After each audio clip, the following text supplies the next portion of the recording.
Well, Joe and I were married in 1961, and shortly thereafter, in 1965, we made the move to Sioux City. Before we even got settled or even thought of getting settled, the pastor from Morningside Reformed Church, Bob Wallinga, was on our doorstep, inviting us to be a part of Morningside Reformed Church.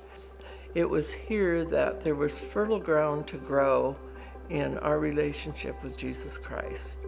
And I remember well the Sunday when we went forward on bended knee, really accepted Christ as our own. And from that day forward, life has never been the same. I think for the first 2, maybe 3 terms, I was really not that effective. I had to learn the ropes, and I also had to break a stereotype of women in elders' positions. I think initially the elders envisioned just being a part of the community and really reaching out to the community and growing the church. And as we progressed, I sensed a real spirit, the Spirit of God just moving through and making us restless about what we were doing.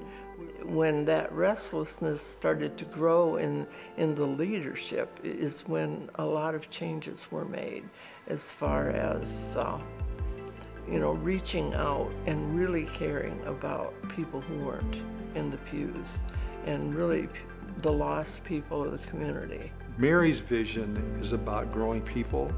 It's about investing in people. She has a knack of seeing really good things in just about everybody and has a knack for challenging them to bring that out. Mary's experienced all the ups and downs of the church. She's seen it grow from a very small congregation to a large congregation, then decline a little bit, and then grow again. And she's been willing to let the church grow in the community, not worrying about what Mary wants or what Mary's favorite style of worship might be, but what's the best for the kingdom here in this time and place. I think that's one of the greatest things about Mary is she really was a carrier of the vision, not only in terms of living it out in the church, but it was lived out in her own life. There's a book about growing giant redwoods and redwood faith, and what does that look like? Well, it looks like Mary.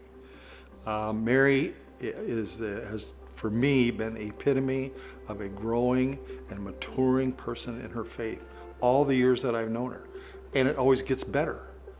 And what you see in Mary is 2 amazing pieces that make up a tremendous leader: discipline and grace. And I was pretty good on the discipline side, but I wasn't so good on the grace side. And the more I got to meet and understand Mary and her logic and where she was coming from and the genuine Christian that she is, the more that you appreciate grace. It was very easy for her to make leadership decisions. It wasn't a difficult thing for her to do. And again, she, in terms of her ability to be seen by others, she was, a leader within the RCA. She was the president of the RCA at one point in time, led actually the search committee for the general secretary. So this gift of leadership was just seen by a lot of people. And it's one of the reasons it felt like many times we go to the same well and bring up the same leaders like Mary, but we always want her. She was so consistent in her ability to lead. There are 2 things that really stand out to me over the years about Sunnybrook Church, and one of them is the warmth and the love that you've experienced here, and that was from the beginning. That has always continued, and I equate that to light. And the salt thing is more of the people really getting their hands dirty, involved in the community. There's so many things going on in this church in any given week, more than any of us can comprehend, about small groups going out and doing things for other people who are less fortunate, or who are hurting in some way. And it's just a joy to be associated with a church that cares so much about people who are in the church and also people who aren't in the church. After I lost Joe, there were 3 nevers in my life. Number 1, I was never going to leave Sioux City. Number 2, I was never going to leave Sunnybrook. And number 3, I was never going to get married again. Well, God had a different plan. Don't ever say never, because you just never know what's around the corner and what surprises God has in store. We just want to challenge Mary, continue where God calls you, where you're now being planted in Rock Valley, continue to be salt and light. And I'd say the same to Sunnybrook as well.